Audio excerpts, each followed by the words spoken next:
कौन से ऐसे स्टेप हैं हुकूमत की जानिब से जो ये उड़ान पाकिस्तान प्रोग्राम पेश किया गया, आप समझते हैं कौन से स्टेप हैं जिनको जिनको मलहूज़ा खातिर रखना बहुत ज़रूरी है इस प्रोग्राम पर मिनोन अमल करने के लिए?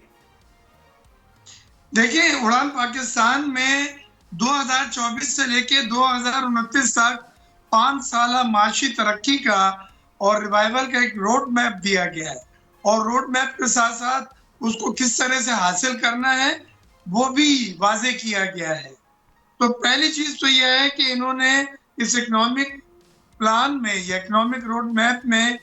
एक्सपोर्ट ओरिएंटेड ग्रोथ हमारा मुकद्दर बताई है कि ये अगर होगी तो ही हम सरवाइव कर सकेंगे, इंपोर्ट ओरिएंटेड ग्रोथ से नहीं। और उसके बाद इन्होंने एक्सपोर्ट का टारगेट $60 बिलियन का जो है वो रखा है, जो इनको 2028 तक हासिल होगा। 60 बिलियन इज एम्बिशियस टारगेट। हमने जब उनसे ये पूछा